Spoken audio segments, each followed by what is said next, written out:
बरौली विधानसभा में सभी लोगों से जान रहे हैं कि इस बार का चुनाव है, इस बार चुनावी मुद्दे में क्या क्या अहम मुद्दाएं हैं जो जनप्रतिनिधि आके यहाँ पे बता रहे हैं। तो क्या जो भी लोग हैं अपने जो भी मुद्दों को लेकर आ रहे हैं पूरा कर पाएंगे नहीं कर पाएंगे तो अलग बात है, लेकिन लोग किन परेशानियों से जूझ रहे हैं इन चीजों को जानने के लिए अभी हम लोग बरौली में हैं और जहाँ पर हम लोग के बीच में समाज सेवी है उनसे मिल जाएंगे। सर आपका नाम?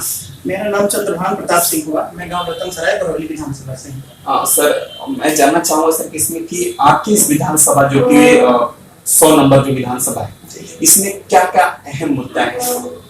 सर इसमें मुद्दा ही मुद्दा है, मुद्दों की कमी नहीं है। अभी जिस परिस्थिति को हम झेल रहे हैं करंट में, जो बाढ़ जैसी भीषण परिस्थिति है, इसको एक चीज आप लोग जानिए कि अब तक ये अपने बरौली विधानसभा में ये मुद्दा ही नहीं बना है, मुद्दा ही नहीं बना है। सबसे जटिल बात तो ये है, बरौली में अभी तक किसी ने डिग्री कॉलेज की बात नहीं की है, किसी ने, मैं चैलेंज के साथ कहता हूँ, किसी जनप्रतिनिधि ने यहाँ गर्ल्स कॉलेज की बात नहीं की है, रेफरल हॉस्पिटल की बात नहीं की है।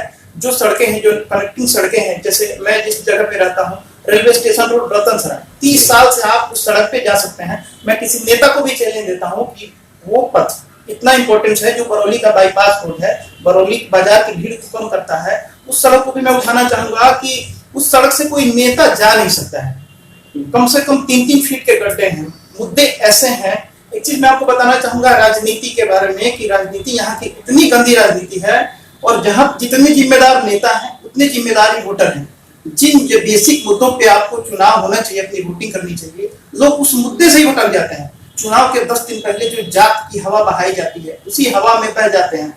एक आंधी आती है और आंधी उड़ा ले जाती है, जो कि जमीन से जुड़े जितने मुद्दे हैं उन सभी मुद्दों को वो पी जाती है। इसलिए हम लोग आज देखिए पूरे गोपालगंज में बरौली सबसे पिछड़ा है। जमीनी मुद्दों को अगर हम कहें, सबसे पिछड़ा जगह बरौली है विकास के मामले में, क्योंकि नेताओं ने इस पर कभी ध्यान नहीं दिया है। इन मुद्दों पे मेरे हिसाब से चुनाव होने चाहिए। अगर नहीं होता है तो यह स्थिति एकदम यही रहने वाली है, क्योंकि एक छत्र 2 लोगों का राज रहा है। और एक चीज मैं और जोड़ना चाहूंगा इसमें कि देखिए हमें ये करना चाहिए, मैं एक एक्टिविस्ट होने के नाम पे, एक वोटर के नाते ये कहना चाहूंगा कि कोई भी वोटर हो, पक्ष का हो या विपक्ष का हो, कोई भी विधायक हो, वो सत्ता पक्ष का हो या विपक्ष का हो, सबको एक समान निधि मिलती है अगर आपका विधायक चाहे। क्योंकि मेरा ये मानना है कि ना तो नीतीश कुमार आते हैं बरौली में, ना तेजस्वी जी आते हैं, ना सुशील मोदी जी आते हैं, ना पप्पू यादव जी आते हैं। आपके मुद्दों को आपका जनप्रतिनिधि जो विधायक है, इन बेसिक मुद्दों को, बाढ़ जैसी त्रासदी को आपका विधायक जाके सदन में रखेगा। इन चीजों को जब तक हमारे जनप्रतिनिधि उठाएंगे नहीं, तब तक ये बात वहां पहुंचेगी नहीं, पटना तक, दिल्ली तक। ऐसे में हम लोग बिल्कुल ठगे जा रहे हैं। आज नहीं, हम 30 साल से बरौली लगातार ठगी जा रही है। जात, मैं तो ये कहता हूँ कि कॉलेज बनेगा तो उसमें सारे जात के लोग पढ़ेंगे। अगर मैं जिस स्टेशन रोड रतनसराय की बात करता हूँ, जो जिस गांव से मैं खुद हूँ, सड़क बन जाएगा तो सारे जात के लोग चलेंगे। कॉलेज बनेंगे, यूनिवर्सिटीज अगर गोपालगंज में आती है, सारे जात के लोग पढ़ेंगे। बाढ़ आती है तो 5 फीट पानी मेरे गाँव में भरा हुआ है, उसी 5 फीट पानी को पार करके हिंदू भी चलता है, मुसलमान भी चलता है, दलित भी चलता है। सॉरी, बाढ़ की तबाही तो जात देख के नहीं आती है, तो फिर हम वोट जात देख के क्यों देते हैं? मेरा सबसे तगड़ा विरोध इस जाति वाले वोट पे है, जातिगत राजनीति को लेकर है, क्योंकि मलाई विधायक जी मारते हैं, जनता बिल्कुल ठगी रह जाती है। मेरा विरोध इसी बात है सर। सर एक चीज लास्ट कि क्या इस परिस्थिति में चुनाव होना चाहिए था? नहीं, बाढ़ जैसी विकट परिस्थिति में कोरोना भी एक तरफ था, दूसरी तरफ बाढ़ तो है। बिल्कुल। अरे सर, हम इसी को कहते हैं लाशों पे राजनीति। लाशों पे राजनीति कथन को एकदम बिल्कुल सार्थक कर रहा है ये परिस्थिति।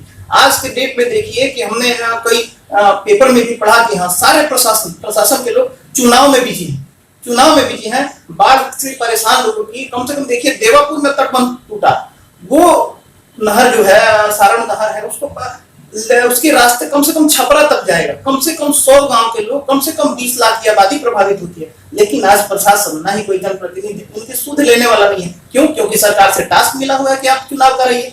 मतलब लोग मरते रहे और आप चुनाव कराते रहे। लाशों पर राजनीति इसी को कहते हैं।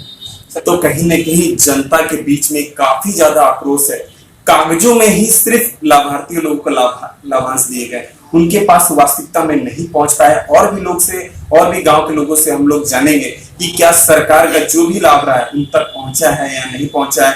एक बात और मैं इसमें जोड़ना चाहूंगा कि जैसे हम बात करते हैं, मैं कभी भी बात करता हूँ इस बाढ़ के स्थायी समाधान के लिए जो 6,000 रुपए की आप धनराशि दे के जाते हैं लोगों को मुआवजा के नाम पे, मैं एक चीज इंडिकेट करना चाहूंगा कि 1 बीघा धान की बुआई में कम से कम 15,000 रुपए खर्च होते हैं। क्योंकि सिंचाई का एकमात्र साधन है डीजल से चलने वाला पंप से, इसके अलावा कोई साधन नहीं है। हर चीज धान की फसल में मतलब एक आप चीज जानिए, अगर 2 बीघे भी धान मैंने बोया है, क्योंकि मैं खुद किसान का बेटा हूं, मैं भी, और भारत भी कृषि प्रधान देश है, तो 2 बीघे धान बोने में कम से कम 30,000 रुपए खर्च हुए हैं। क्या किसी सरकार में इतना दम है जो मुझे मुआवजा दे जाएगा किसान को?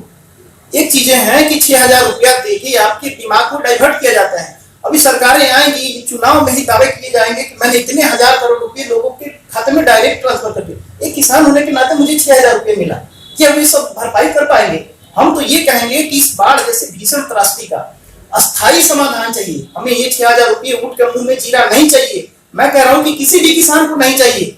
कुछ लोगों के खाते में चले जाते हैं, कुछ लोगों के दफ्तरों के चक्कर कटवाए जाते हैं कि आप किसी में व्यस्त कर दिए जाते हैं, लोगों का दिमाग डाइवर्ट किया जाता है, लोगों के दिमाग से बात निकालने के लिए ये सब ऊँट के मुंह में जीरा दिया जाता है। इन सब मुद्दों से बिल्कुल ध्यान हटाने की कोशिश किया। हमें चाहिए स्थायी समाधान, हर हाल में चाहिए स्थायी समाधान, क्योंकि अब जितना मर गए हैं आगे हम मरना नहीं चाहते हैं। बरौली क्षेत्र के साथ 100 गांव के लोग जो है वो मरना नहीं चाहते इस बाढ़ में डूब के।